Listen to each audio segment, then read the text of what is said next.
Good afternoon. It is March 10th, 2026. I call this meeting of the Environment and Natural Resource Policy Finance Committee to order.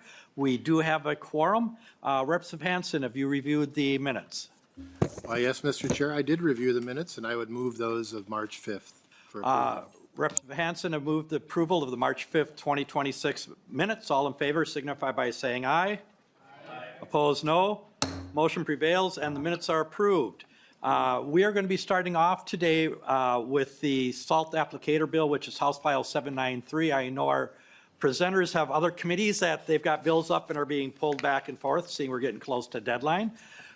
So Co-Chair Heinzman, would you like to move House File 793 be re-referred to the Judicial Finance and Civil Law Committee? That is my motion, Mr. Chair. Thank you. Very good. Thank you, Co-Chair Heinzman.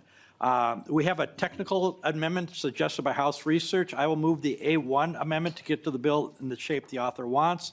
If I remember right, this is just an amendment to change the date to make it current. Any questions on the A1 amendment? All in favor of adopting the A1 amendment signify by saying aye. Aye. Opposed?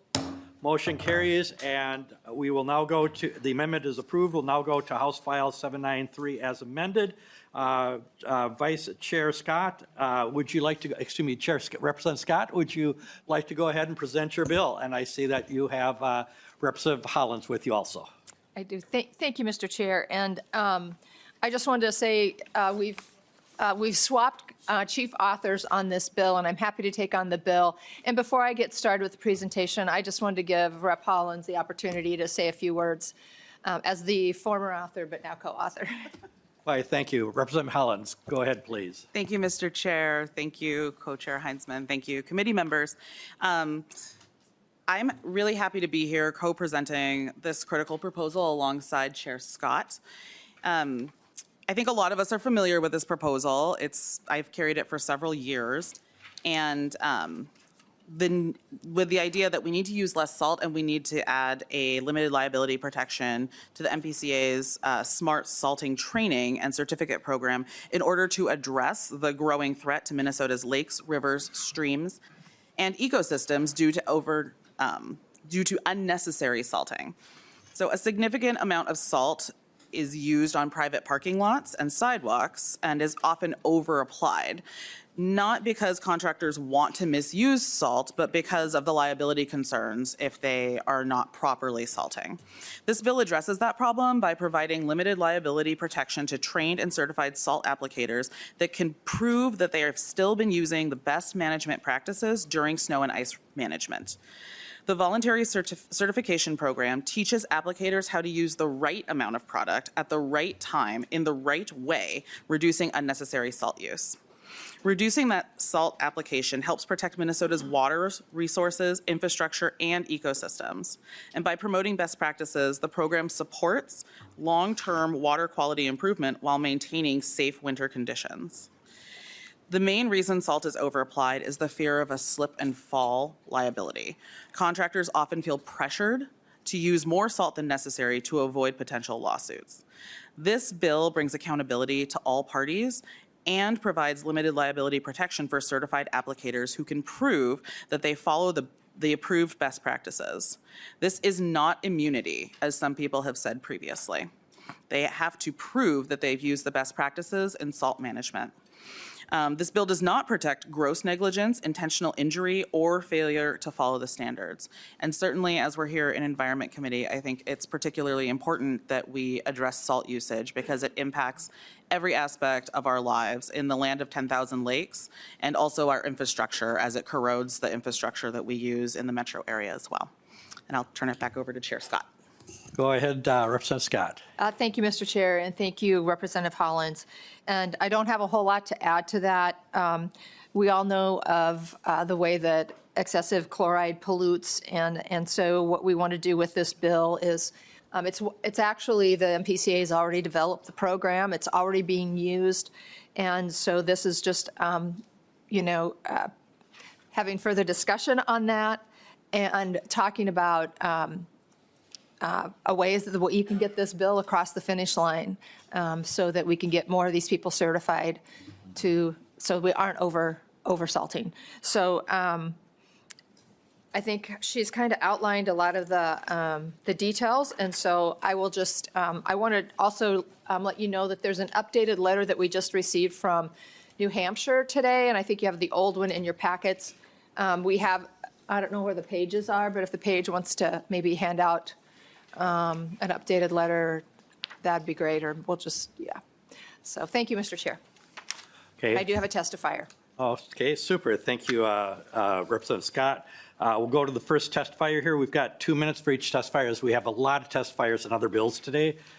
First person I have on the agenda here is Paulita LaPlante. If you'd like to go ahead and introduce yourself, who you're with, and begin your testimony, please. Absolutely. Thank you so much, Mr. Chair and committee members. My name is Paulita LaPlante of Inver Grove Heights. I'm an owner of Prescription Landscape. We're a woman-owned business enterprise founded in 1980, headquartered in St. Paul, Minnesota, with branch offices in Crystal, New Brighton, and Shakopee. I'm here in support of HF 793. Prescription Landscape is a privately held, locally owned commercial landscape company, approximately $40 million in revenues, depending on snowfall totals. We employ a year-round staff of 150 and grow to twice that size in the winter. Salt applicator certification, along with limited liability, are essential to reduce salt usage and its resulting pollution.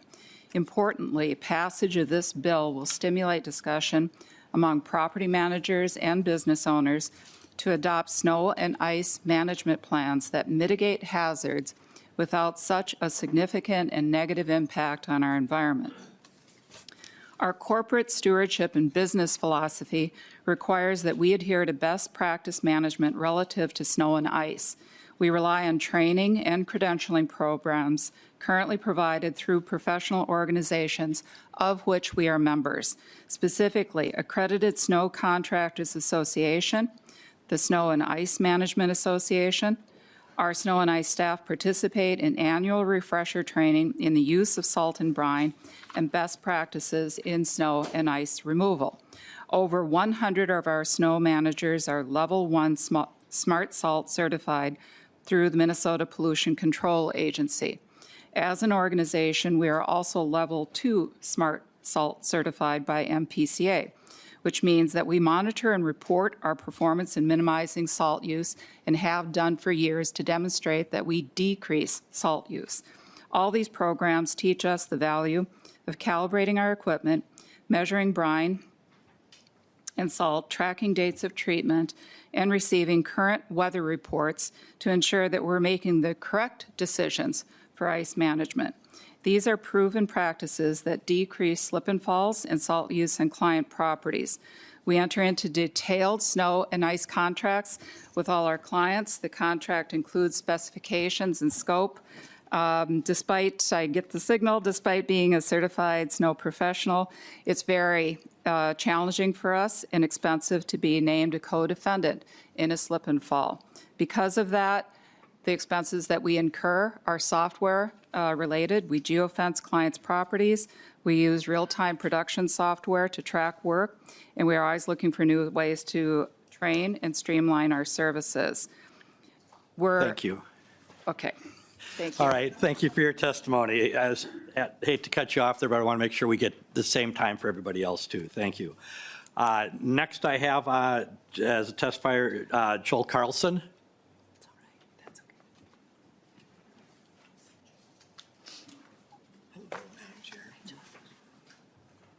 Welcome to the committee, sir. If you'd like to introduce yourself, who you're with, and begin your testimony, please. Thank you, Mr. Chair and members. I'm Joel Carlson. I own a legal research and government affairs business here in St. Paul. I've maybe testified on this bill almost as many times as the bill to have schools start after Labor Day, which I'm very passionate about.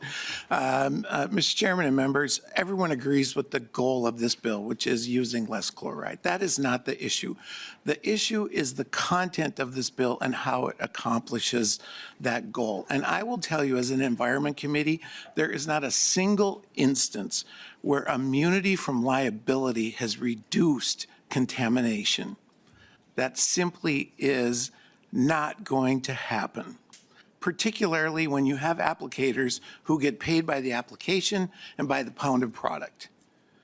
This bill this year is actually a different iteration from previous attempts. And the voluntary certification here, which doesn't apply to everybody, need only be renewed every 10 years. One person on your firm is all that has to take the training. I've taken the training. And it took about 4 hours, and I was a certified salt applicator, although under this bill, my certification would still be current because it has been 10 years. It used to be 3. But it is not a rigorous training. And this bill provides absolute immunity for the salt applicator and every building owner in the state who uses one of these applicators from any liability. That just goes too far. We do not provide that protection to any for-profit business in Minnesota in any instance.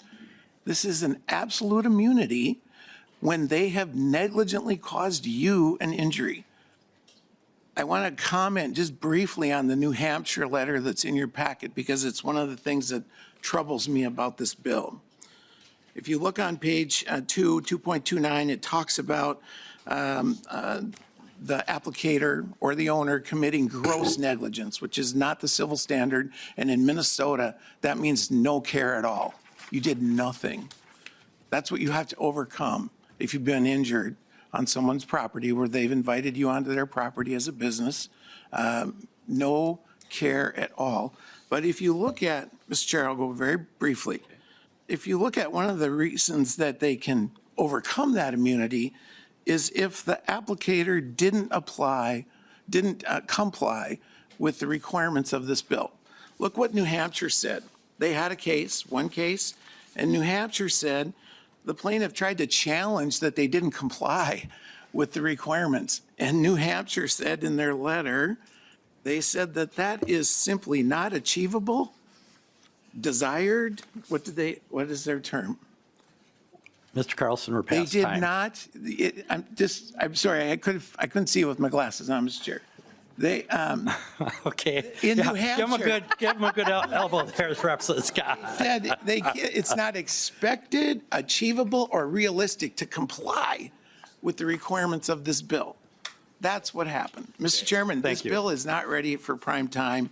We have no idea what the fiscal costs are, and we have no idea what the Thank you. cost shifts are to people that are injured through someone else's negligence. Thank you, Mr. Chair. You're welcome. Next, I have Erica, and please forgive me if I get your pronunciation wrong here. Snigowiski?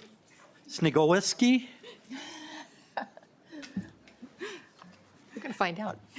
Go ahead, introduce yourself and who you're with, and then begin your testimony, please. Thank you, Mr. Chair and members of the committee. My name is Erica Snagowski, and I serve as the administrator for the 9 Mile Creek Watershed District, a local unit of government with communities in the Southwest Twin Cities Metro, and we work to protect and improve water resources throughout the 9 Mile Creek watershed. Our district manages land and water resources that drain to 9 Mile Creek and the Minnesota River. One of the most persistent water quality challenges we face is chloride pollution from winter de-icing salt.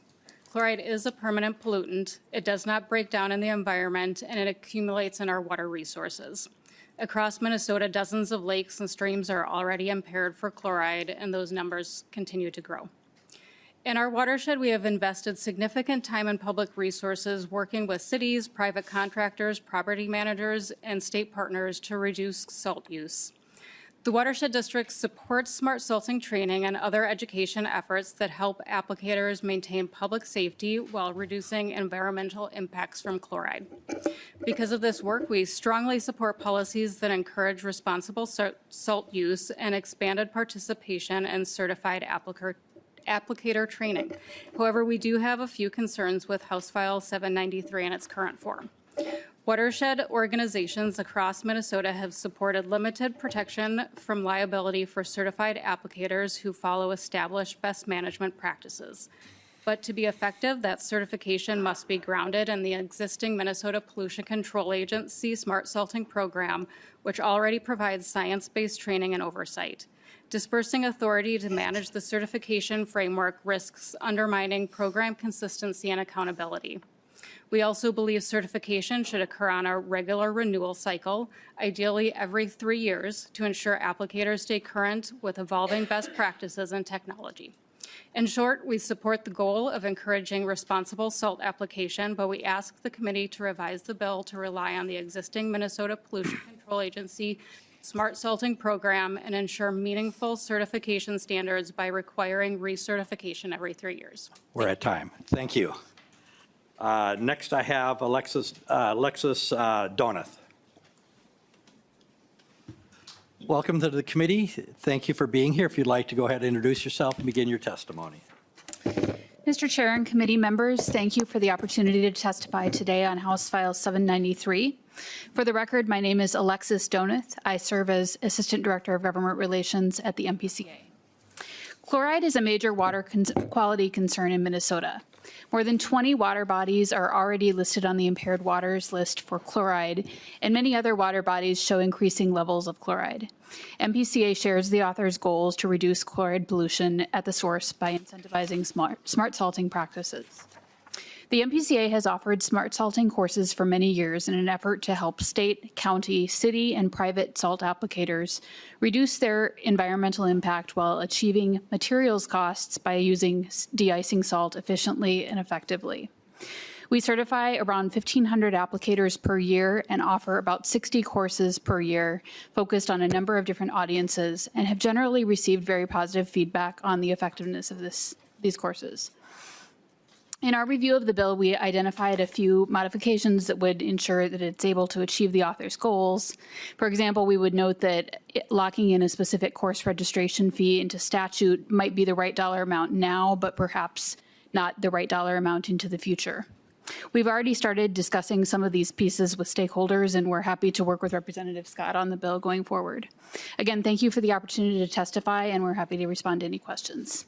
Thank you for your testimony. With that, is there anyone else in the audience who'd like to testify for or against the bill? Not seeing or hearing anyone. Questions from members? Co-Chair Heinzman. Thank you, Mr. Chair.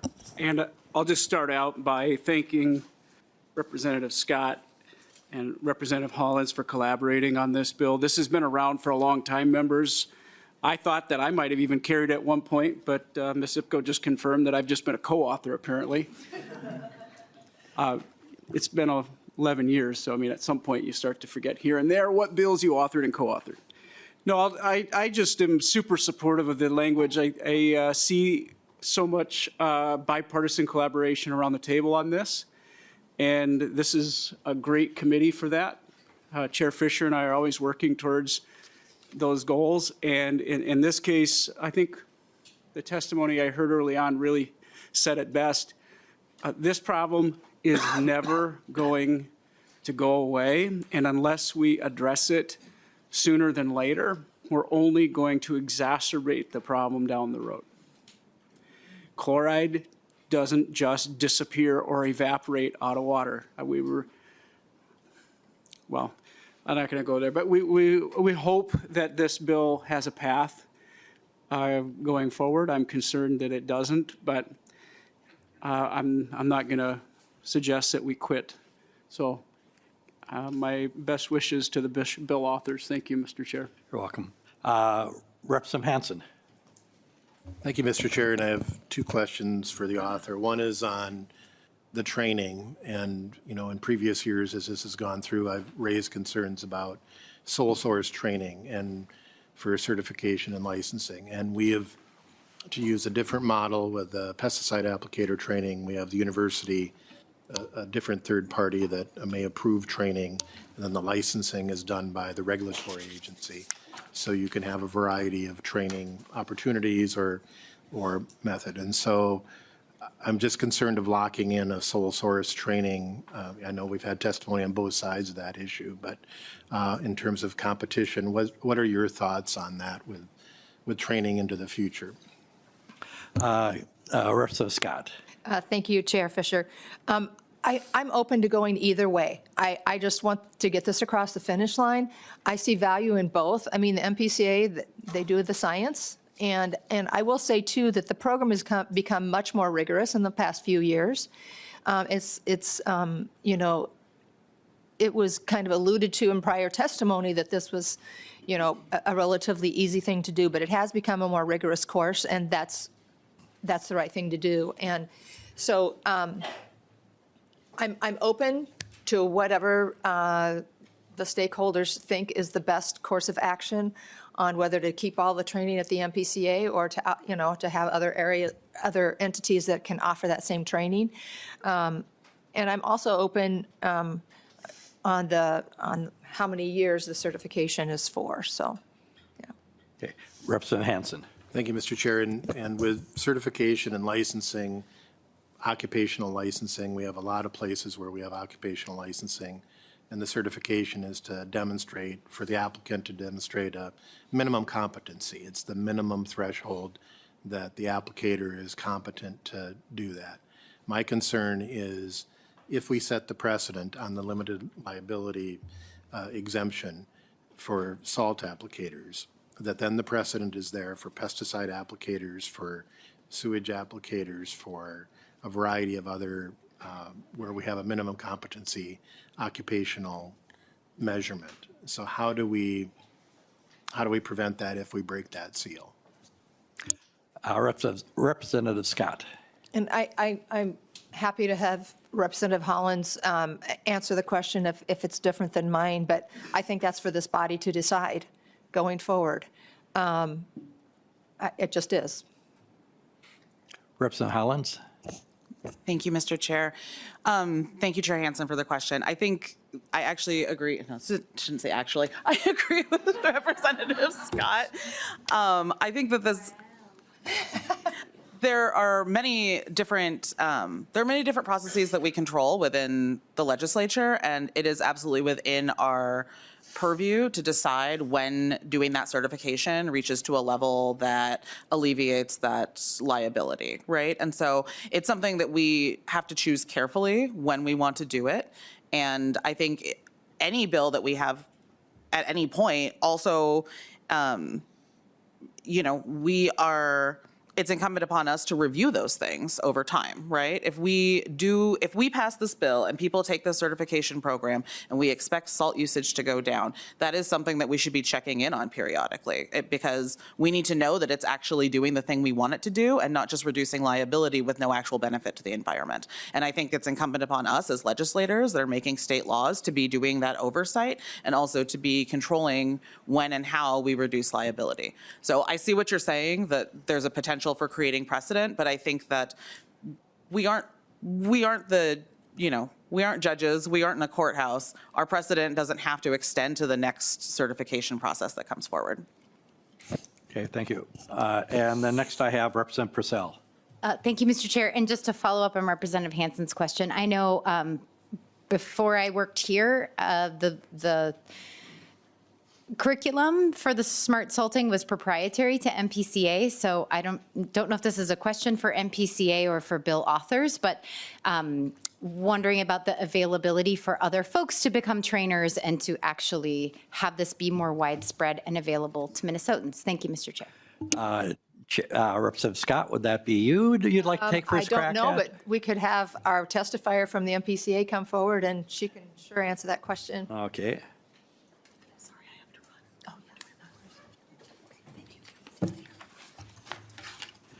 Welcome back, Ms. Donath. I want you to go ahead and take a shot at answering the question there. Mr. Chair and Representative Pursell, I would be happy to follow up with our staff to determine the answer to your question. I'm not certain about that at this time. Representative Pursell. All right, not seeing any others. The comment I want to say is thank you for the work that you folks have done on this. I would encourage you to take a look at, instead of it being a 10-year recertification, is narrowing that back down to maybe 3. I think that would be very helpful. And with that, I don't see any further discussion. Any closing comments, Representative Scott? Thank you, Chair Fisher. No, thank you for the conversation and the good questions, and we'll just continue to work on this bill. Okay, very good. With that, Co-Chair Heinzman renews his motion that House File 793 as amended be re-referred to the Judiciary, Finance, and Civil Law Committee. All those in favor signify by saying aye. Aye. Those opposed, no. No. Motion prevails. Folks are off and running. Thank you. Thank you. With that, we will move on to our next bill. We are heading off to House File 3793. This is Vice Chair Pursell. Would you like to move your bill? So moved, Mr. Chair. Okay. Representative Pursell moves her bill before the committee. House File 793 is before us. Vice Chair Pursell, if you'd like to go ahead and explain your bill. And then we do have a long list of testifiers, and so we'll probably have a timer that's a little bit louder for the 2-minute section when we get to that. So Representative Pursell, take it away. Thank you, Mr. Chair. As is my custom, like to bring folks up to the testifying table. So in speaking to folks about water in 2026, invariably the issues around data centers crops up. And when speaking to folks about data centers, there isn't much of a middle ground. Some communities are desperate to have a data center and others are vehemently against it. This bill before us responds to a problematic trend in Minnesota. Large industrial users of Minnesota's groundwater often use municipal water supply to meet their water demand.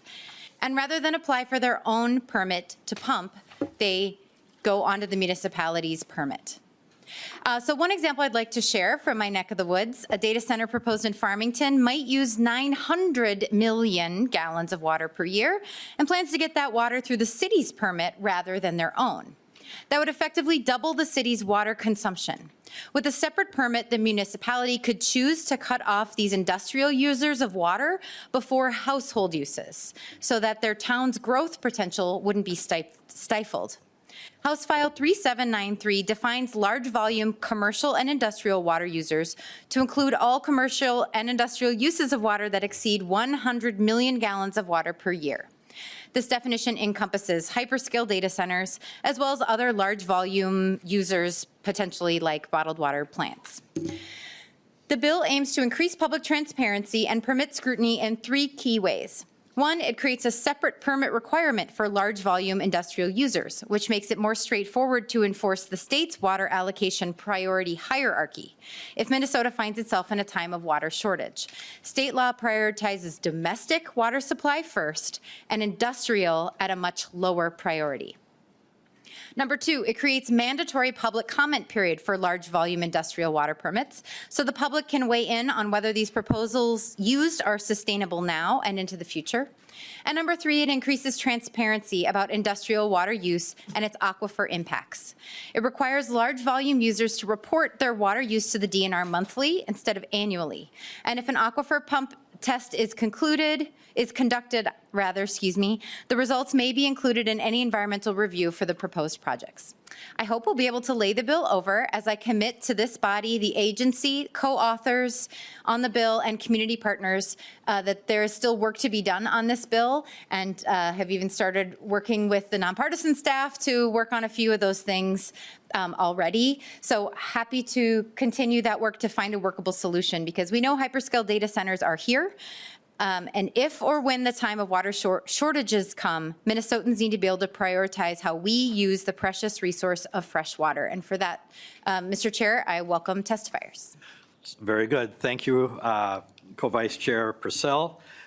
First person I have is Janelle Kuznia. If you'd like to come forward, introduce yourself, who you're with, and you have 2 minutes. Thank you. You're Thank you, welcome. Chair Fisher and Heinzman and committee members. Thank you for the opportunity to speak in support of House File 3793. My name is Janelle Kuzna, and I live in New Market Township, near Elko New Market in Scott County. Like many of my neighbors, my family relies on private well for drinking water.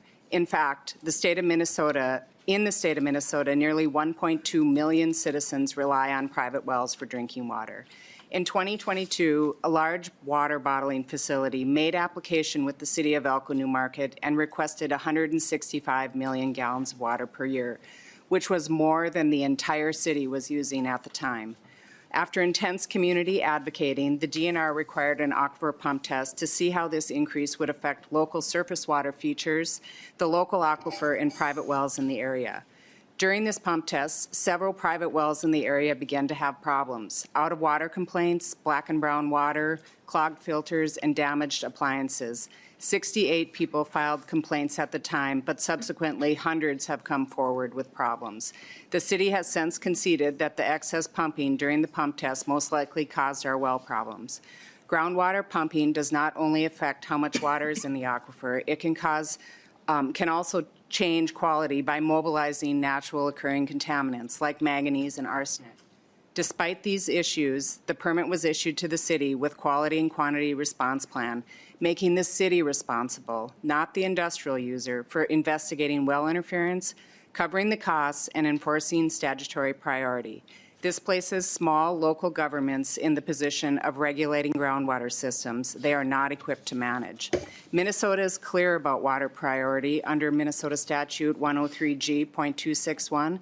Domestic use has the first priority, while industrial users fall near the bottom of the priority list. The intent is simple. People's drinking water should come before industrial use. But in practice, large industrial users can obtain water through municipal permits, effectively bypassing the spirit of that priority system.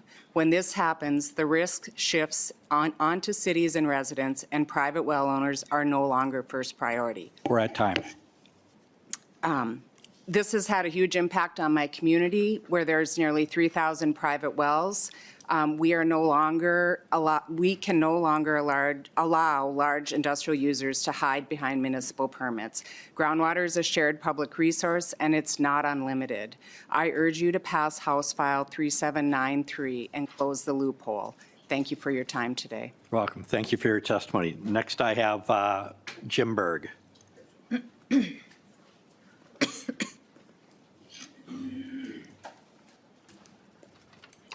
Welcome to the committee. Thank you for being here. If you'd like to please introduce yourself, you have 2 minutes.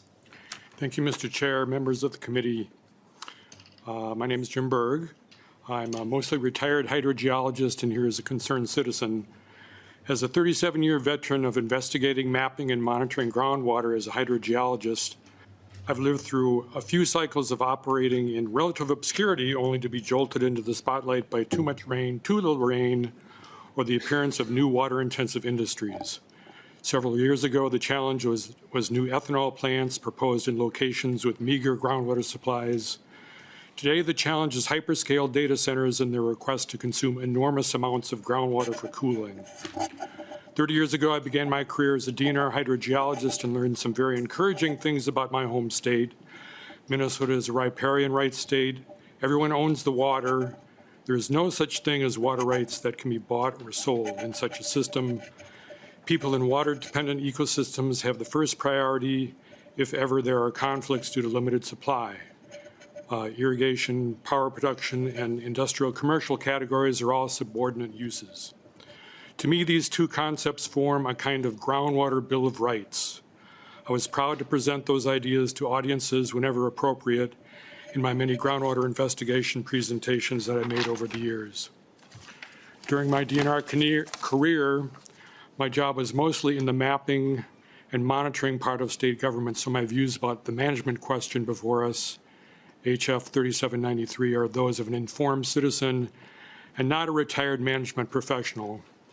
But from the mapping and monitoring perspective, I have a firsthand understanding of the threats posed by high-volume groundwater usage to Minnesota's largest aquifers and sensitive water-dependent biological resources. Recently, I've become concerned about hyperscale data centers and the shell games that some of the world's largest and richest companies are playing to access vast amounts of water to cool their computers in secret. Last year at the Minnesota Groundwater Association Spring Conference, I listened with great disappointment to a story from a citizen group about a hyperscale data center in Farmington. We're at time. Hiding its purpose. If you could give us a last wrap up there, please. I support the passage of HF 3793 and believe that it is a necessary modification of Minnesota statutes to help prevent overuse and improper use of Minnesota groundwater resources. Thank you. Next, I have Sarah Moradian. If you'd like to come forward, please introduce yourself, and you have 2 minutes. Thank you, Chair Fisher, Chair Heinzman, committee members. My name is Sarah Moradian. I'm the Government Relations and Policy Director for CURE, a rurally based nonprofit organization dedicated to protecting and restoring resilient communities and landscapes by harnessing the power of the people who care. We appreciate the opportunity to testify in strong support of House File 3793 today. As you know, you passed a handful of laws last year aiming to address some of the concerns around hyperscale data center development in our state. These laws are a floor, not a ceiling. One issue that remains unresolved is that of water. Last year's laws do not establish an enforceable reporting requirement for data centers' actual water use. The law states that the DNR may request pre-application information from a data center if that data center contacts the DNR. If a data center triggers a permit threshold, the law provides a list of things the DNR shall ensure, most of which are already required under existing law. And the new language regarding water use and efficiency in that section is not enforceable. The result is language that does little to protect Minnesota's water and communities from the unique impacts of hyperscale data centers. Water is a major concern for the public as hyperscale data centers' water use can be significant, depending on the type of cooling system used and the type of electricity generation powering the data center. For example, according to documents obtained through a Data Practices Act request to the Department of Natural Resources, Amazon's proposed facility in Becker could use as much as 1.8 billion gallons of water per year once fully built out. According to those same documents, Amazon had also been in discussions with the city of Becker about potentially adding the company's wells to the city's water supply infrastructure.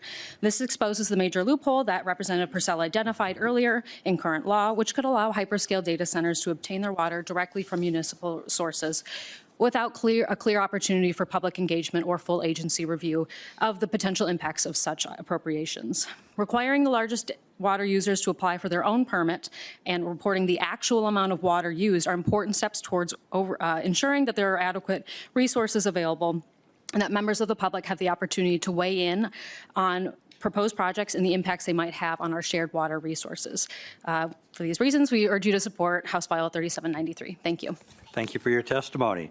Next, I have Mo Fishami. If I'm saying that. Thank you. Welcome to the committee. Please introduce yourself, and you have 2 minutes. Thank you, Mr. Chair, members of the committee. My name is Mo Fishami, and my professional background as a telecommunication engineer and data center network designer for several Fortune 500 companies, some in Minnesota.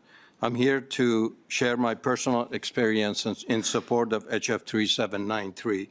I live in proximity of a proposed data center in Farmington. When fully operational on a summer day, this will use more water than a city of 22,000 people would use on an average day. After reviewing the project AUAR, DNR sent a letter of concern to the city warning them about the significant water demand. 2 months after that warning, Farmington signed a contract with the developer that would guarantee them 2.93 million gallons of water per day. They also, by doing so, have obligated the city to make sure that that water is provided, not having yet even applied and gotten permission from DNR to bump their allotment. What Farmington is doing is not unique. It's a common practice by most, if not all, cities that are hosting hyperscale data centers. This will force the capital cost of increased water and sewer capacity onto the citizens of the city. That has happened in Farmington already. The practice of cities supplying data centers out of their own domestic water can also circumvent the water privatization statute. These large data centers can then, by using the water from the city, jump the line from priority 5 to priority 1 and ahead of farmers' litigation, irrigation, and power generators even. So I get it that Minnesota, we should be a new business friendly state, but we also need to protect our environment. Thank you. You're welcome. Thank you. Next, I have Joy Anderson. Welcome to the committee. Thank you for being here. You have 2 minutes. Please introduce yourself and begin. Thank you, Chair Fisher, Chair Heinzman, members of the committee. My name is Joy Anderson, and I'm an attorney with Minnesota Center for Environmental Advocacy. Right now, 50% of the United States is in drought conditions, and the U.S. Forest Service says that there's going to be water shortages across the United States in coming years. This means that industries that are water intensive are looking to Minnesota because we have water resources here. They look to this as a place where water resources can still be exploited. But our resources are not unlimited, as you know from DNR talking to you several weeks ago. Pumping too much groundwater can cause residential wells to dry up. It can draw contaminants like manganese and arsenic into water, as Ms. Kuzna was talking about, and it can long-term threaten sustainable water supplies. We are especially concerned with this trend of large water users getting their water through city permits. For example, Dakota County is the site of several data center proposals that could double the amount of water a city consumes. In Elko New Market, a bottled water plant already amended the city's appropriation for water, and it's planning to do so again. This bill provides 3 common sense changes that will increase scrutiny for large volume industrial users. It creates a separate permit requirement so that the state's water allocation priorities, which do favor domestic water, can be enforced more easily. It requires a comment period so the public can weigh in on proposed water usage in their communities, which they are missing when this gets put underneath a municipal permit. And it requires large industrial users to report their monthly water use to DNR and to include aquifer pump test information in environmental review so that everyone is making informed decisions about what water is being used and what the effects will have in their community. Because these changes will help protect Minnesota's limited groundwater resources from unscrutinized exploitation by industrial-scale water users, I ask you to support HF 3793.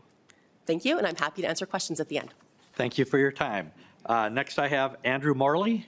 If you'd like to come forward, welcome to the committee. Please introduce yourself, and you have 2 minutes for your presentation. Co-Chair Fisher, Co-Chair Heinzman, my name is Andrew Morley, and I work for the Minnesota Chamber of Commerce. Thank you to the committee and Representative Pursell for the chance to testify today in opposition to HF 3793, a bill that creates a new permitting requirement for commercial applications, among other provisions. Under this bill, a data center project must give notice to every municipality in its same U.S. Geological Survey unit code. That means a data center proposal near the Twin Cities Metro would have to notify every municipality through the upper Midwest Mississippi region, which includes parts of neighboring states, but also towns in Missouri and southern Illinois, more than 600 miles away. This would be a massive undertaking for the DNR, consuming significant full-time employee hours and financial resources. It would make compliance for the agency next to impossible and make more litigation a certainty. Just 9 months ago, the legislature approved a set of statutes governing data center permitting, taxation, and more. In that new law, the DNR has the authority to request pre-application information from data centers, including water use plans, sources, temperatures, and averages, among other items. And most relevant to this discussion, under Statute 103G 271, the legislature directs the DNR commissioner to require applicants conduct aquifer tests to protect the public health, safety, and welfare. This was a compromise bill that received significant support from both caucuses in the House and was signed by the governor. Before creating duplicative or unnecessary compliance requirements for the project proposers in the MPCA, we believe the newly passed environmental protections for data center development should be followed. Thank you. Thank you for your testimony. Next, I have Peter Wagenius. Welcome to the committee. If you could please introduce yourself. You have 2 minutes for your presentation. Thank you, Mr. Chair. I'm Peter Wagenius, Legislative Director at Sierra Club. And thank you to Representative Pursell for offering this important bill. Why is Minnesota an attractive place for big tech to locate hyperscale data centers? The first reason is obviously the massive subsidies the state provides from Minnesota taxpayers. But the second reason is our waters. Using our waters to cool their hyperscale data centers can save big tech owners huge amounts compared to air cooling with electricity. The owners want massive amounts of drinking quality water because it's the cheapest way to cool. Others have noted that a separate DNR permit is needed to ensure residential customers are the priority. But that's not the only reason. The expert staff at DNR need to be involved, even if the people they answer to don't think that's needed, because cities are not equipped to deal with big tech behemoths. The cities are not charged with protecting aquifer, DNR is. Our water resources, both surface water and groundwater, do not follow municipal boundaries. A broader perspective and the expertise that comes with it are necessary. Furthermore, we have an incentive problem. Cities are going to look at data centers as a way to raise revenue. But the gap between the size of a big tech owner of a hyperscale data center and a municipality in Minnesota can hardly be overstated. It is a chasm. That small municipality could sell water at many times the rate they charge to residential customers, and the city could feel like it's a great deal for them. But it would still be a small cost to the hyperscaler compared to the cost of cooling without our water. This is why it is virtually impossible to create an effective financial incentive for water conservation through the water bill. Water consumption itself needs to be directly regulated to protect Minnesota's resources. This is DNR's responsibility, and we need to make them take their responsibilities seriously without any excuses. If there's a cost associated with a separate permit, make the proposer pay for it. The owners are the richest people in human history that can afford it. The state needs to strictly limit the amount of drinking water, quality water that data centers can use to protect our waters for future generations. Thank you. Thank you, Mr. Chair. Next, I have Eleanor Dolan. On Zoom? We're not seeing them on Zoom at the moment. Next, we'll go to the next person then, Jenna Van Den Boom, and they are on Zoom.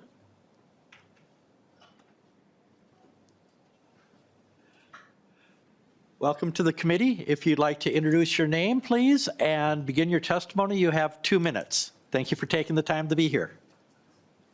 Hello, my name is Jenna Van Den Boom, and I'm from Monticello, Minnesota. I'm here on behalf of the Stop the Monticello Data Centers group. Thank you for allowing me the time to testify today.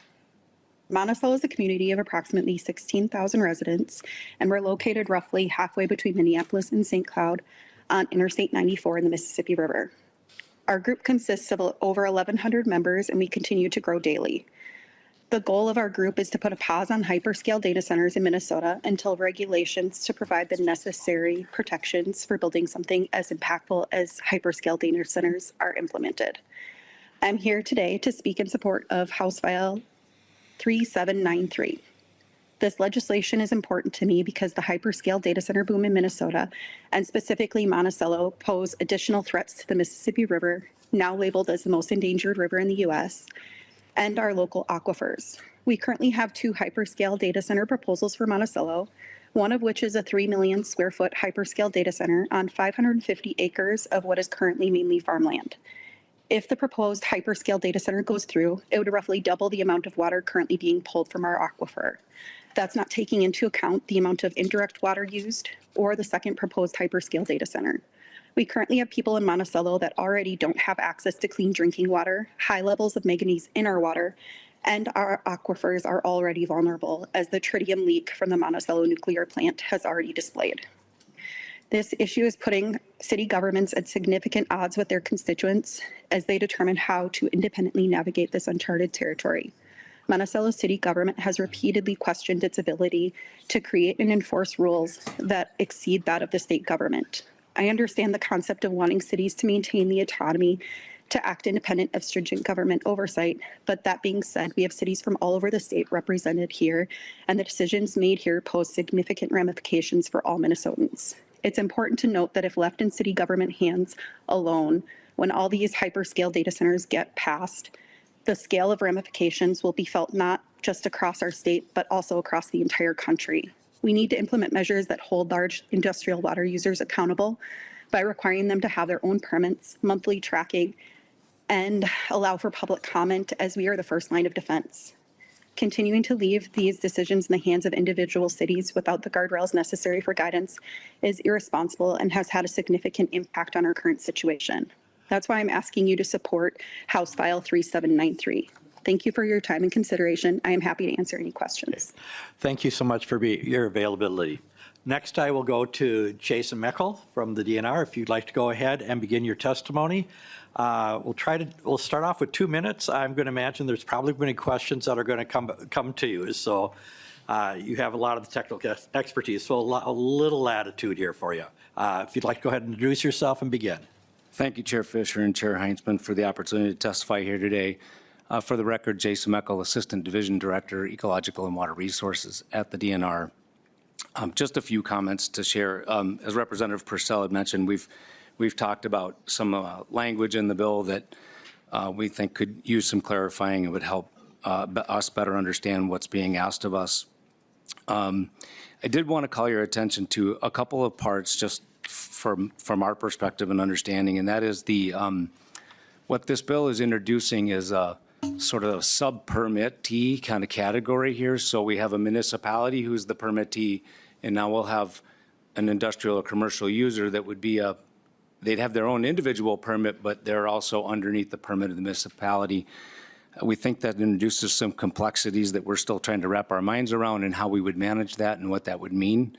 But we think it definitely means we would need to change the way our permitting structure is administered and also some IT investment to facilitate that to work.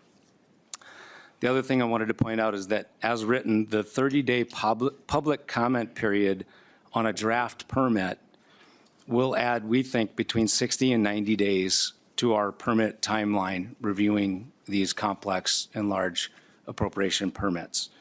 And I think it was mentioned earlier about the public comments. We do not have a system for managing that kind of a public comment period or volume of information, and we think we're going to have to invest in some sort of a platform to help us to do that. We are working on the fiscal note that I think is due at the end of this week, so you all will have that soon, and we're happy to work with the author as this bill moves forward. Thank you. Thank you, Mr. Meckel. With that, is there anyone else in the audience that would like to testify for or against the bill? I see a person on my left over here. If you'd like to come forward.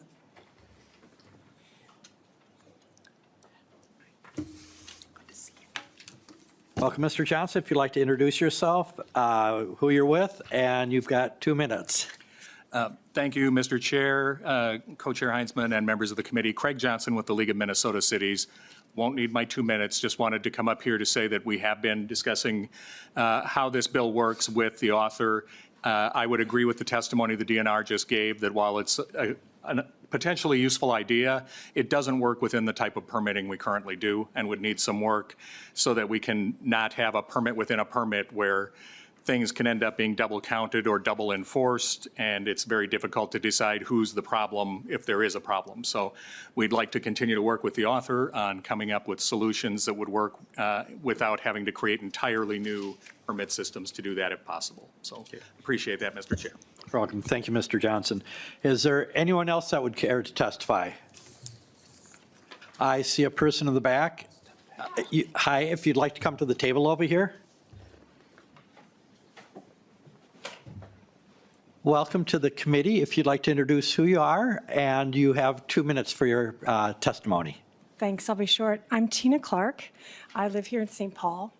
I just wanted to share an experience living in Western Massachusetts when Nestle wanted to build a water bottling plant in my little town.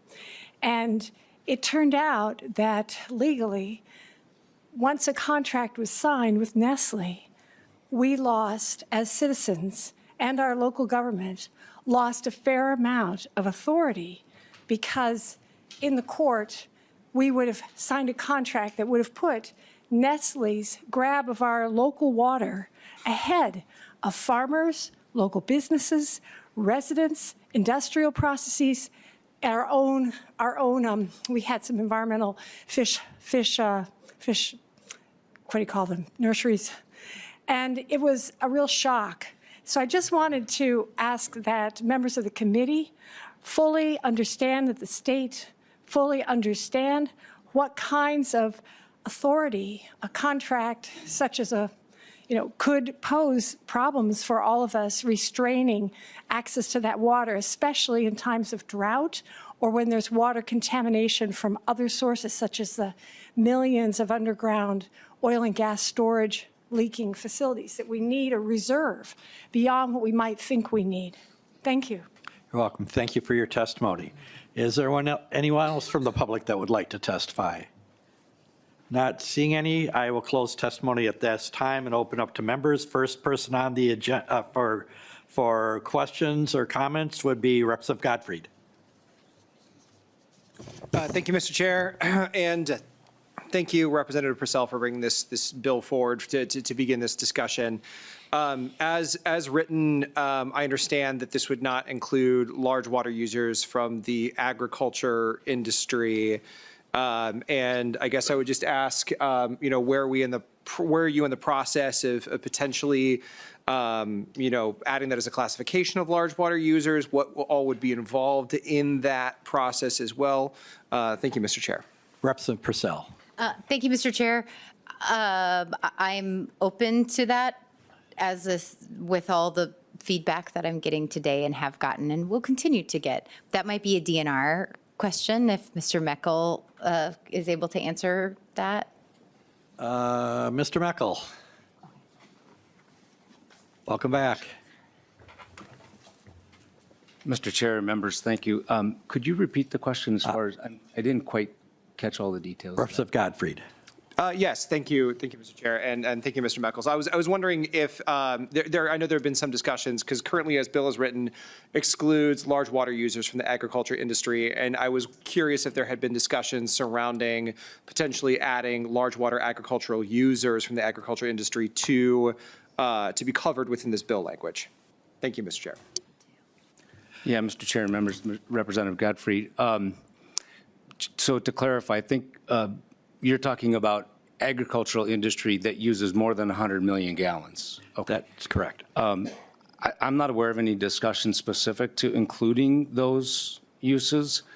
What I can tell the committee and here in the audience is that we issue roughly 50 to 60 permits annually that are 100 million gallons or more, or involve an amendment to a permit that has 100 million gallons or more. So many of those are municipalities, but there are some agricultural industries that do use over 100 million gallons of water annually.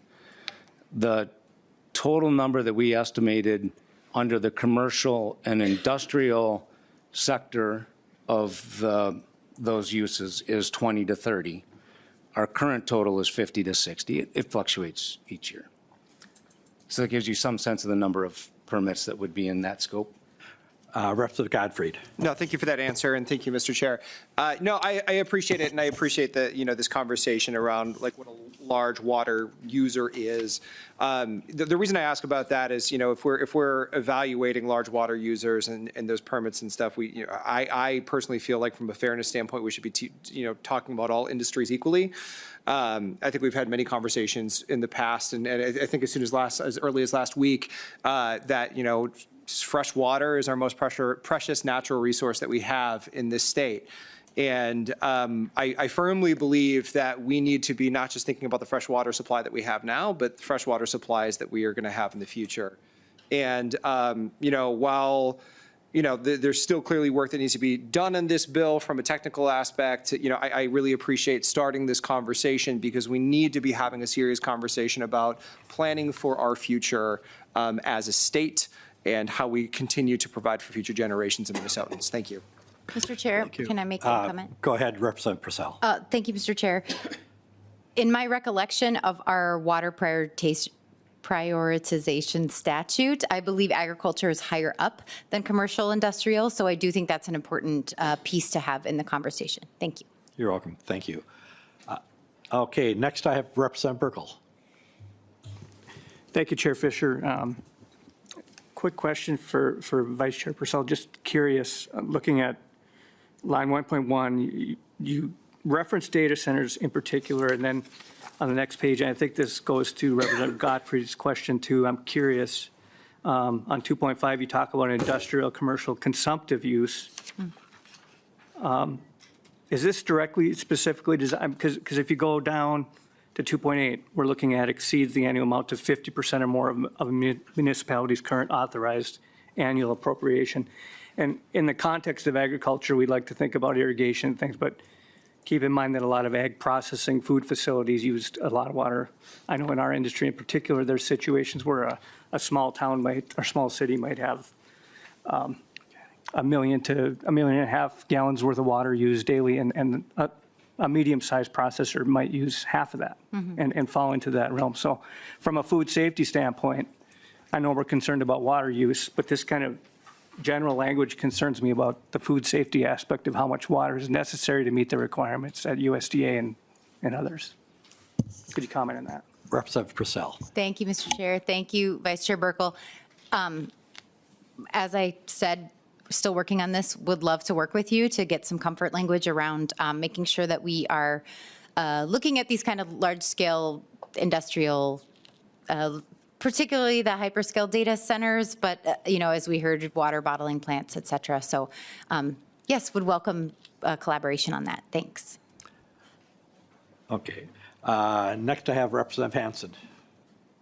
Thank you, Mr. Chair. I think it's ironic, it's National Groundwater Awareness Week this week, and so talking about water use, and in talking with our peers around the country and other states, this fever is going on in every state.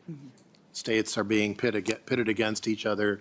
Communities within states are being pitted against each other with this desire to achieve, maybe it's a gold rush, maybe it's a cold water rush, essentially to get the resource. We have water, we don't have oil, and we drink water, we don't drink oil. We warm that water and dispose of it, and we're affecting a resource that has taken hundreds of years and some thousands of years in some cases, just so we can watch the new AI memes here.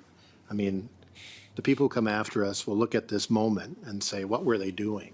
What were they possibly doing here to think that this would be a better use of our resources? So I appreciate what you're doing, Representative Pursell. It's really hard when you're in a small community and you may be struggling and looking at for new economic opportunity, but the cost of this, we haven't even considered the cost, the price of this water for us and for those that follow after us. Any comment, Vice Chair? Okay, and then Representative Co-Chair Heinzman. Thank you, Co-Chair Fisher. So just a clarification, and it does look, Representative Pursell, like this is specifically addressing groundwater, but is there any reference to confirming that in the bill? Vice Chair Pursell. Thank you, Mr. Chair. I believe, like on page 331, that's like referencing the groundwater statute, I believe, is 103G. We can ask Ms. Taylor for that, and I know there was some clarification around what statutes to reference in conversation with the DNR, so maybe Ms. Taylor can answer that. Ms. Taylor. Mr. Chair and members, the way I am reading this, and I didn't draft it, so I don't know what the intent was, but it's talking about all water use permits, so to me, that would include both groundwater and surface water. I'll be right there in just a second. I saw that Jason Meckel had raised their hand to comment on it. Am I correct? Yes. Please go ahead, Mr. Meckel. I was just, Mr. Chair and members, I was just going to clarify, that's our read too, is that this applies to all water resources. Although I will say in practicality, data centers aren't interested in our surface water because it's too warm in the summer to use for cooling. So now that's a data center. It's not other commercial industrial uses, it might be a surface water source, right? So just share that. Okay, thank you. Chair Heinzman. Thank you, Mr. Chair. I think that we do need to kind of narrow that down, figure that out. And the example that came to my mind, because I recently toured out at Prairie Island, the nuclear power plant there, if I'm getting good data, just doing a quick search, uses 630,000 gallons a minute or 907 million gallons a day in their cooling towers. I don't know if there's any other examples like that out there. The other thought that occurred to me when we're talking about water use, and this for myself and for anybody that's following along in this discussion, it's kind of hard to have it. Maybe we need a more broad conversation about it. Like, for example, the Prairie Island one, the Prairie Island example, that water is taken in and immediately discharged, right? And the permit regulates the temperature that the water can be discharged at and so on and so forth. And there's a lot of rules.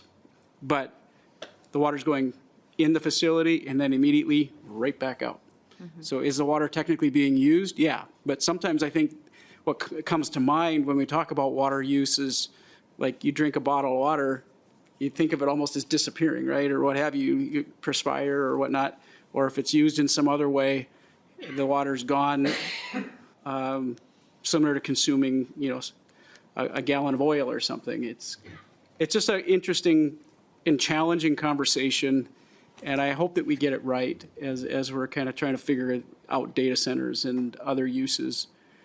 And sometimes I think it can be very confusing. Thank you, Mr. Chair. Thank you, Chair Heinzman. Not seeing any other comments. Going to Vice Chair Pursell. Would you have any closing comments? Yes, thank you, Mr. Chair. Thank you to all the testifiers. Thank you to everyone chiming in. I already feel like ideas are percolating in ways to make this bill better, clearer, and happy to continue that work going forward. So thank you so much for the time, and I really appreciate this.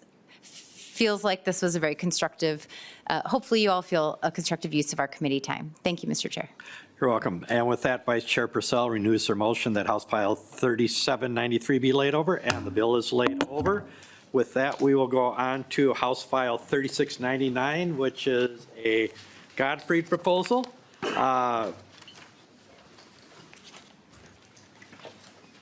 Representative Gottfried, would you like to move your bill? Yes, Mr. Chair, I will move that House File 3699 be placed on the general register. Okay, very good. Representative Gottfried, I believe you have an author's amendment. Would you like to move the DE1 amendment and explain it briefly? Yes, I would like to move the DE amendment.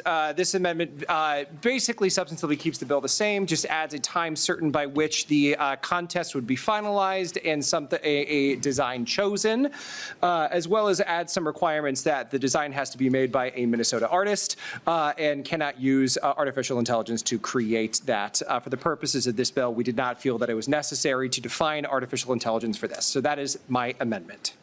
Okay, any questions for the author on the amendment? Not seeing any. All in favor of adopting the DE1 amendment signify by saying aye. Aye. Nays? Motion is approved and the DE1 amendment is adopted.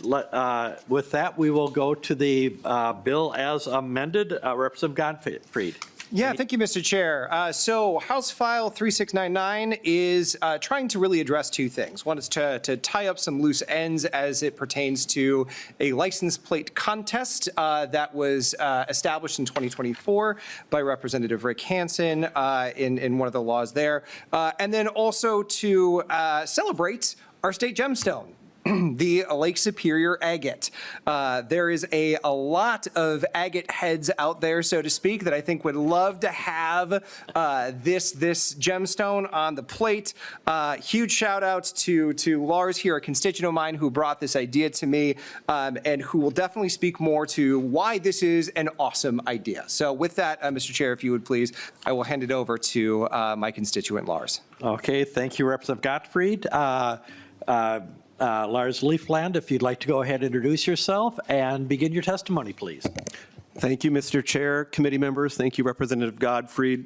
I'm so grateful to be with all of you. My name is Lars Leafblad. I'm a resident of Shoreview, small business co-owner and lifelong fan of Minnesota State gemstone, Lake Superior agate, which was given its official designation after much debate and an advocacy campaign by your legislative predecessors in 1969, signed into law by Governor Levander.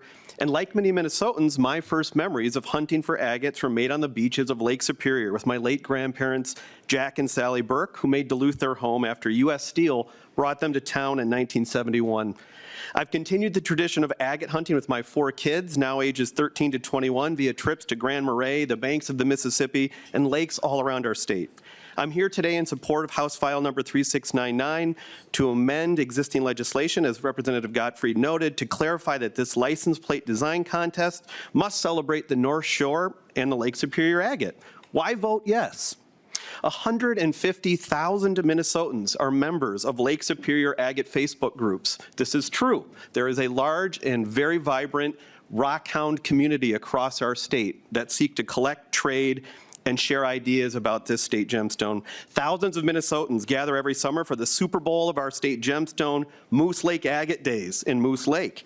And tens of thousands have driven past MAGIC, the Moose Lake Agate and Geological Interpretive Center in Moose Lake State Park that was opened in 2004 thanks to the work of Phil Gotch, the Minnesota Mineral Club, and again, many of your legislative predecessors. By voting yes on this legislation, you're voting to support a geological catalyst for cross-generational memory making and community building across our state. Thank you for your consideration, for your public service, and your dedication to keep Minnesota rocking. You can find more at agateplate.com. Thank you for your consideration. Thank you. Is there anyone else in the audience who would like to testify for or against the bill? Not seeing any, we will move to comments and questions from the members. Is there any comments or questions? Not seeing any. Representative Gottfried, any closing comments? This is a highly uncontroversial bill that's going to do some fun things, tie a loose end, and celebrate our state gemstone. I would encourage a yes vote to re-refer it to the General Register. With that, thank you, Mr. Chair. Representative Gottfried renews their motion that House File 3699 as amended be placed on the General Register. All those in favor signify by saying aye. Aye. Opposed, no. Motion prevails. House File 3699 as amended will be forwarded to the General Register. Thank you. Thank you. Next, we are moving on to our final bill for the day. I have got House File 3322, Representative Franson. I just saw her here. We will give her a second. And I see we have a co-presenter here, also Representative Hansen. This is another, looks like another bipartisan bill coming before us here. So we will give a second to have Representative Franson join us. So we'll take about a minute or so break as we hunt her down.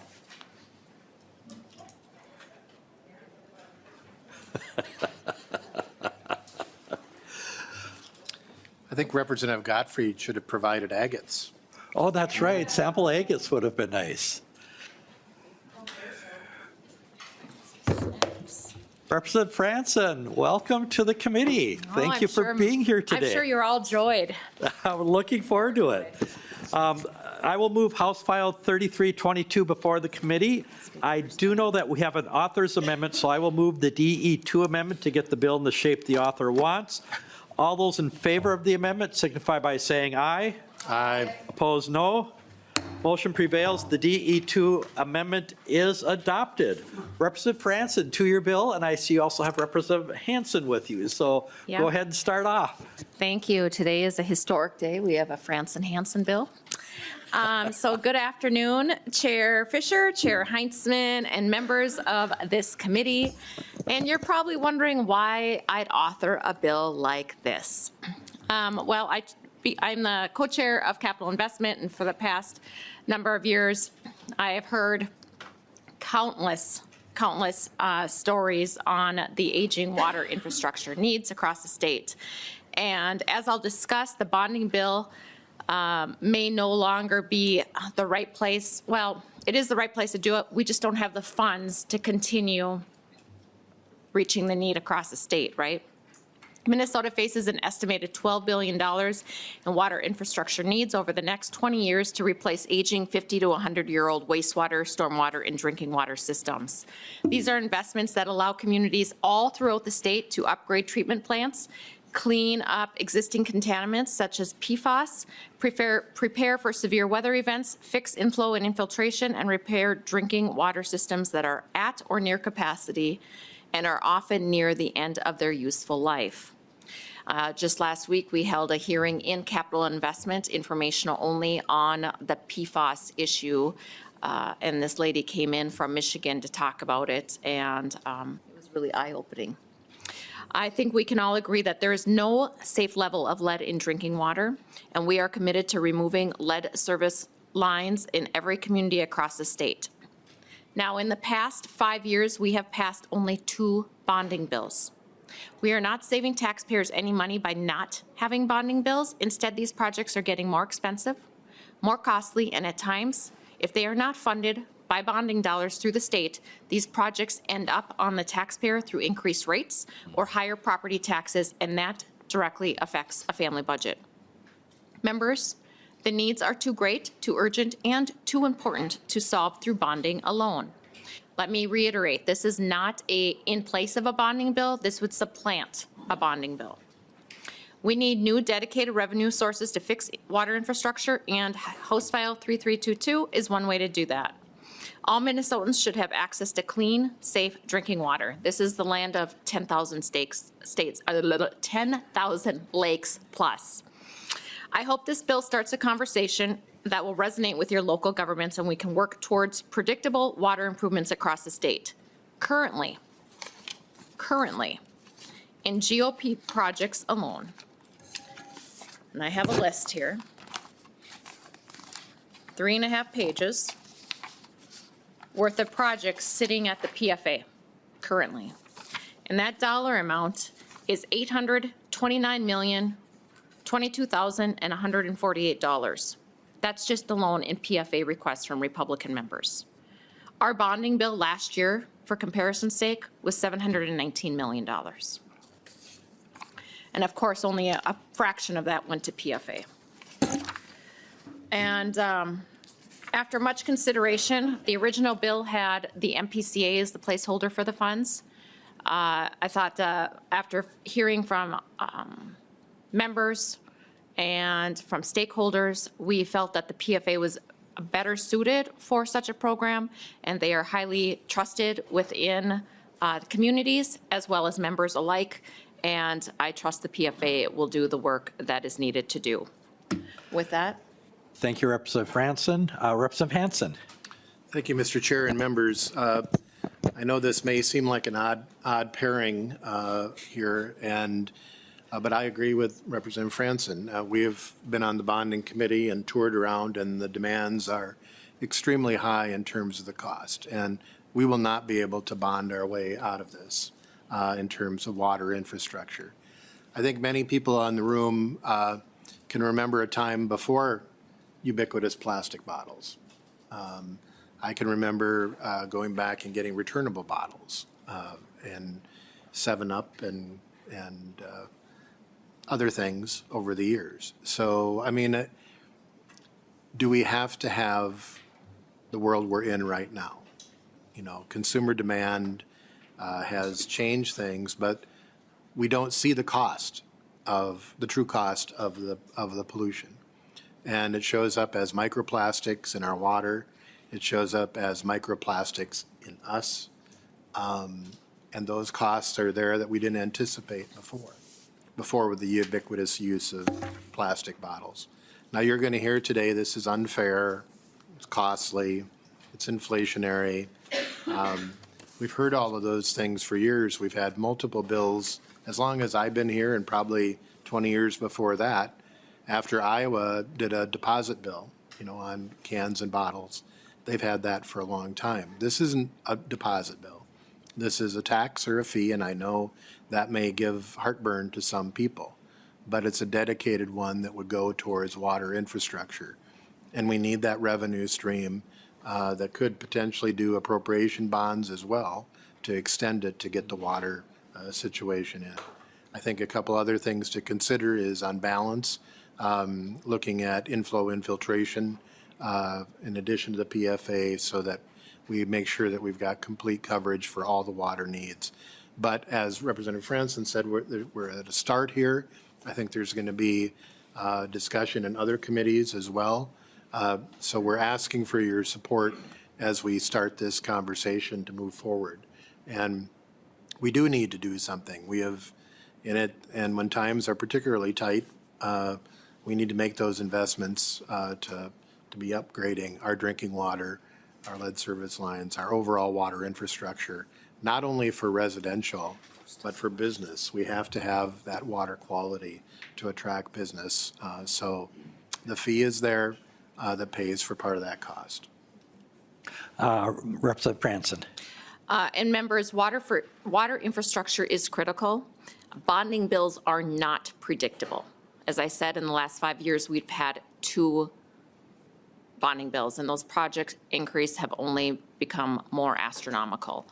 And so we're here to start an important conversation about a dedicated funding source, and whether it's this mechanism or something else. But that conversation must be made because our communities can't wait any longer. Awesome, thank you. And with that, we will go to our testifiers. First testifier I have is Chad Kolstad, who is online. Chad, if you'd like to introduce yourself, and then we have 2 minutes for your testimony. Thank you, Mr. Chair, Co-Chair Heisman, committee members. My name is Chad Kolstad. I am the Infrastructure Unit Supervisor at the Minnesota Department of Health, and I'm a licensed engineer in Minnesota. Today, I will be testifying on behalf of the Public Facilities Authority. As you know, our drinking water and wastewater infrastructure is aging, and the cost of replacing and updating the infrastructure continues to grow. We currently have $4.3 billion in wastewater and stormwater projects on our Clean Water State Revolving Fund project priority list, which is almost a 200% increase since 2021. Of that, $840 million of those costs are to address more stringent wastewater discharge limits needed to protect our waters of the state. On the drinking water infrastructure side, we currently have $3.6 billion in projects on the Drinking Water State Revolving Fund project priority list, which amounts to a 300% increase since 2021. $585 million of those costs are for projects needed to address emerging contaminants like manganese and PFAS, and $600 million of those costs are needed to start assisting communities with the replacement of lead service lines. As the need for water infrastructure continues to grow, we need to start thinking of creative ways to maintain our essential water infrastructure. This bill is a start of that creative thinking and would provide a reliable and consistent funding source for water infrastructure in Minnesota. Thank you for the opportunity to testify, and I would be happy to take questions at the end. Thank you, sir, for your testimony. Next, I have Danny Locke, who is also online. Danny, welcome to the committee. If you'd like to introduce yourself, who you're with, and you have 2 minutes for your testimony, please. Thank you, Chair Fisher, Chair Heinzman, and members of the committee. My name is Danny Locke, and I serve as the Finance Manager for Brainerd Public Utilities in Brainerd, Minnesota. I want to thank you for the opportunity to comment today. Brainerd Public Utilities provides water, wastewater, and electric service to the city of Brainerd and its surrounding areas. In my role, I work regularly with the Minnesota PFA programs and see firsthand how important this consistent funding is for our communities in planning this major infrastructure investments. Over the coming years, our community faces several of these significant projects necessary to maintain safe and reliable water and wastewater systems. On our drinking water side, we anticipate the need for a new water treatment plant, estimated at about $51 million, a new municipal well estimated at $7.5, and the lead service line replacements projected between $22 and $25 million to meet the federal and state requirements. While we appreciate the funding PFA has administered so far, Brainerd still has more than 1,000 service lines requiring replacement remaining, and without continued support, replacement is just not feasible. On our wastewater side, we anticipate approximately $42 million in near-term investments at the wastewater treatment plant and about $8 million in a lift station upgrade. And then depending on future regulatory requirements, additional treatment investments could range from $70 to $90 million in additional to these numbers. Projects of this scale are only feasible with access to PFA's low interest loan and grant programs. These programs allow communities to move forward with essential infrastructure while managing the impact on our local ratepayers. Brainerd is not unique. As mentioned earlier, communities across Minnesota are facing rising infrastructure costs, with PFA's estimated needs indicating at least $12 billion over the next 20 years. This consistent and predictable funding for PFA programs is critical for planning for our communities and trying to maintain this essential infrastructure. I want to thank you for the opportunity to testify today, and I can answer any questions at the end. Okay, thank you for your testimony. Next, I have Richard Rowland. Here, Chair. Very good. There you are. You moved up quick. Thank you. Please go ahead and introduce yourself and begin your testimony. You have 2 minutes, please. Chair and members of the committee, my name is Richard Rowland. I am the Deputy Director at St. Paul Regional Water Services. St. Paul Regional Water Services provides drinking water to more than 450,000 residents across St. Paul and 13 of our surrounding cities. Our system includes more than 1,200 miles of water main, a treatment facility, reservoirs, pumping stations, much which is decades old. Our overall capital needs are significant. Like many utilities across the country, we are managing aging infrastructure while investing in modern treatment standards, resiliency, and long-term reliability. Since 2019, our water rates have increased more than 50% to support critical infrastructure investments, including construction of a new water treatment plant and ongoing system improvements. We have asked our ratepayers to step up, and they have. But rate increases alone cannot meet the scale of the infrastructure challenge that we face. During the same time frame, we responded to a public health need by building a great program to aggressively replace all lead service lines, thanks to federal and state funding commitments. We are very thankful for the past funding. By the end of 2026, we have successfully replaced more than 6,200 lead service lines. However, more than 18,000 lead lines still remain in our system, and without additional funding, we will not be able to continue this critical work. The good news is that the lead replacement program works. It's created jobs within our utility, the contractor community, and has contributed to a healthier city. Bid prices are down by 50% since we kicked off our lead-free program in 2023. Stability and maintaining partnerships with our contractor community is key. We cannot start over. Continued partnership with the state of Minnesota is critical to ensure that lead replacements do not stall. While we are second only to Minneapolis in the number of lead service lines remaining, I want to stress that this is just not a St. Paul issue. St. Paul Regional Water Services remaining lead lines represent roughly 15% of the statewide need. This is a Minnesota-wide public health challenge that requires sustained and statewide investment. We respectfully ask for continued capital investment partnership from the state of Minnesota so we can complete this important work underway and ensure safe, reliable drinking water for communities, families, and businesses that we serve. Thank you. Thank you for your testimony. Next, I have Tim Wilkin. Opposition.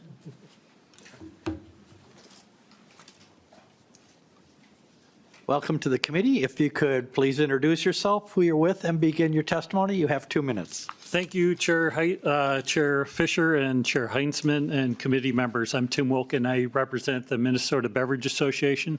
They're the local makers and distributors of non-alcoholic beverages, and they are predominantly family-owned businesses. I also want to welcome our members who are here today. They're fittingly for our Day on the Hill. We strongly oppose this tax, which unfairly and it's poor targeting and counterproductive in a year where we're focused on affordability. The bill is actually a double tax because most of our products are already paying the sales tax. So you're just adding that on top of it. For water in particular, it's a 56% tax if you go out and buy a 32 pack at your local retailer. So it's a huge tax, 56%. This is, we are the wrong target. While the bill is aimed at to raise money to treat water for PFAS, our bottles don't contain PFAS, and they never have. Taxing innocent products while letting actual polluters, those who manufactured and released PFAS, escape accountability violates the fundamental polluter pays principle that should guide environmental policy. This misdirection is especially ironic and harmful, as the capital investment hearing last week on PFAS pointed out. The main testifier, when it came to her own well, which was contaminated by PFAS, she turned to bottled water. So when you're looking at taxing the very solution to people who are struggling with PFAS contamination, this is hitting them twice. We're an industry that takes responsibility. A couple years ago, we were here supporting the new EPR law and making sure that it was well-designed and will help bring back additional materials because we want to make new bottles out of our old bottles. Our containers are fully recyclable, and our members have invested hundreds of millions of dollars nationwide in recycling infrastructure, including a very recent investment here at Eureka Recycling. Our bottles are made to be remade, and they're made by our Teamster employees right here in St. Paul, just a few miles from the Capitol here. So we urge you to oppose the bill. Thank you very much. Thank you for your testimony. Next, I have Mr. Will Hagan.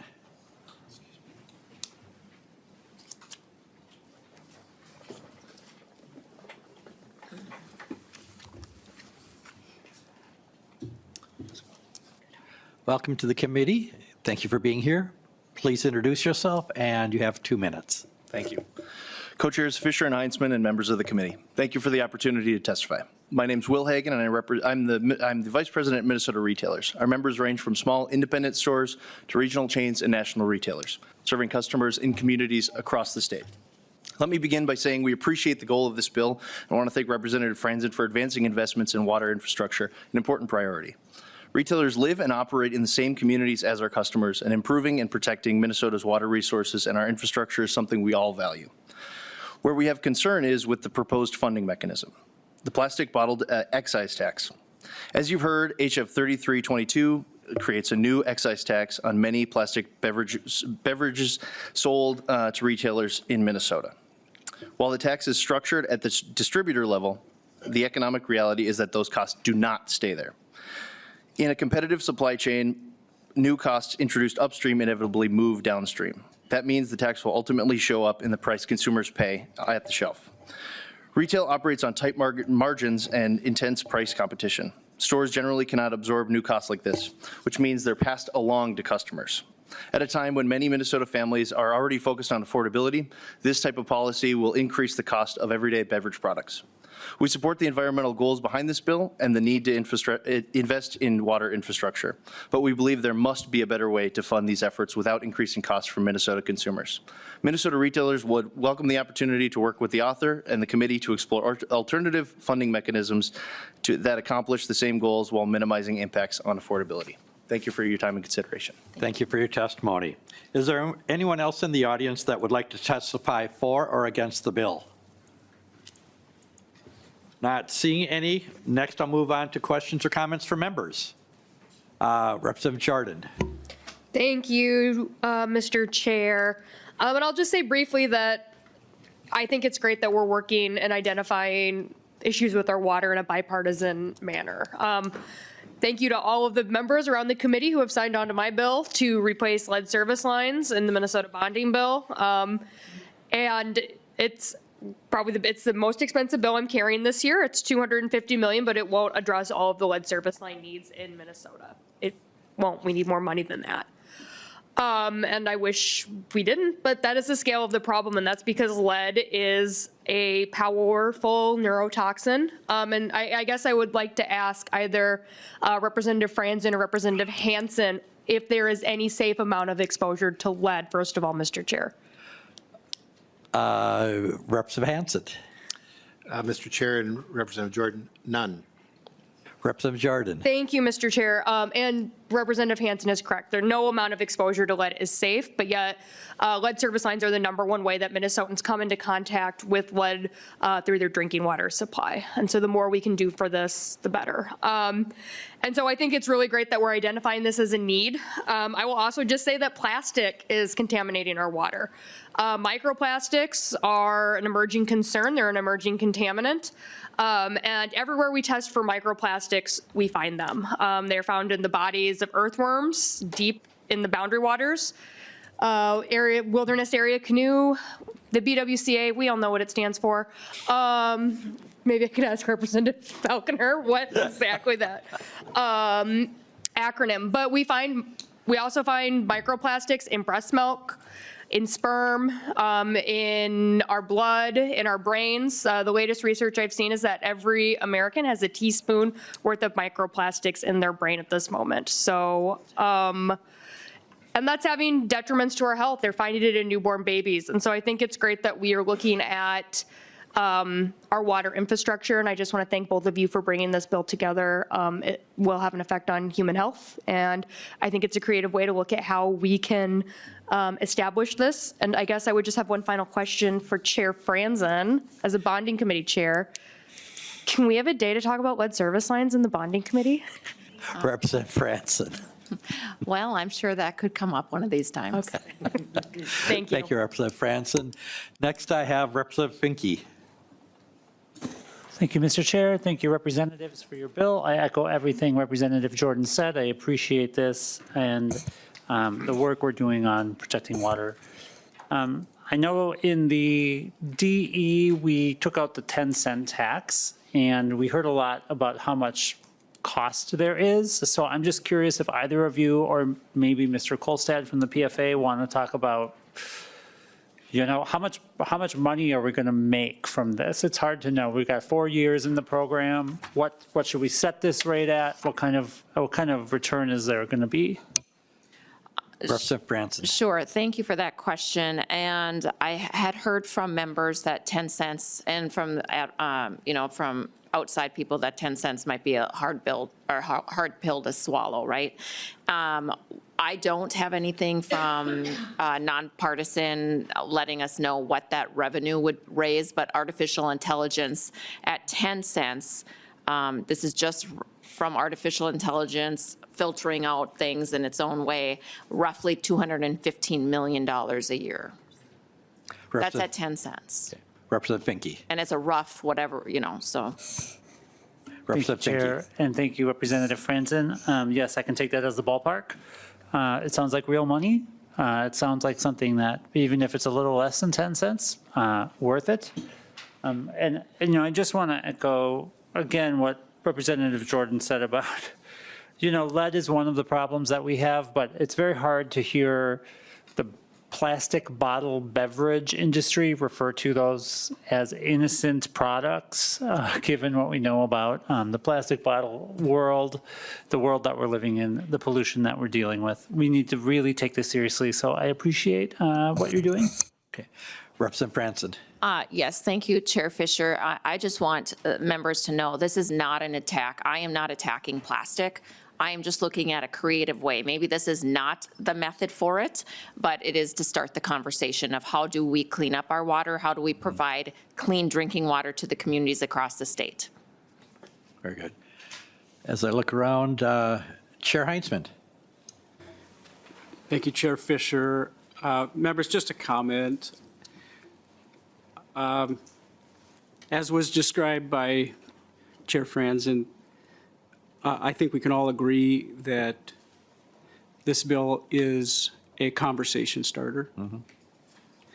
We know that we have significant needs, infrastructure, specifically relative to PFA. Where this goes, in the coming weeks and months, the bill's being laid over.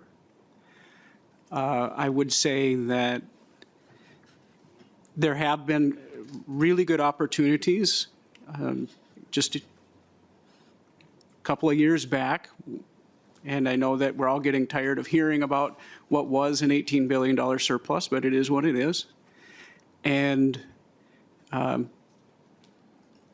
Republicans are going to work towards solving these kinds of problems without raising taxes. I'll just leave it there. Okay. Thank you, Chair Heinzman. Representative Franson, Representative Hansen, I appreciate you getting the conversation started. It's weird, I will have to say, that we've got both of you up here. collaborating on a bill, but it goes to show to me that there's a strong interest across party lines to address the infrastructure problem that we have out there, particularly in the water world, and trying to find sustainable ways to make sure that we're finding the revenue going forward. I appreciate the dedication to try to figure out how do we address the lead lines, how do we figure out wastewater, how do we take care of our aging water distribution systems that are out there. So I appreciate getting the conversation started. And with that, are there any final comments? Representative Franson, Representative Hansen will start. Thank you, Mr. Chair and members. We are creative people, and we're given this great opportunity to be here representing each of our districts. And I think we have the opportunity here, so much in the last few days, I've heard people say, well, we're not going to get anything done, we're not going to get anything done. I think we actually should take the opportunity to be creative and try to find our way through this. And that I'm hopeful that we can get something done. And maybe that means everybody gives a little bit and has some ideas. So I know at least we're open to, hearing folks' ideas, any suggestions you have, and find a way that we can not only find the path, but actually achieve the goal here to get something passed so we can start addressing this, because we've all been through this where we haven't got a bill, or we get a bonding bill that may not have local projects in it. So disappointment, I think we all know disappointment. So I think we should be hopeful that we could achieve something, and I think we can. Very good. Representative Franson. As I look at just the Republican list of the projects that are currently sitting in PFA, I think these are all bills that have been introduced in the last year or last 2 years. Some of these cities, there's just absolutely no way that they can afford it on their own without water rates going up or property taxes being raised exponentially. And a lot of these towns are in our lower income cities. So it pains me that we have so many lakes in this area, but we have our citizens of the great state drinking unsafe water. Thank you, Representative Hansen, Representative Franson, for the bill. Thank you for the co-presentation. It's great to see both sides working together. With that, I renew my motion that House File 3322 as amended be laid over. The bill is laid over. As a quick update on the LCCMR bill, we do have work that's going on. I know that Chair Heinzman and myself have been exchanging language, and we're real close on a couple of amendments, and we're waiting for final feedback from the Office of the Legislative Auditor for other guidelines. The hope is that we'll have something for our next meeting. And with that, everyone, thank you for your time. We are adjourned.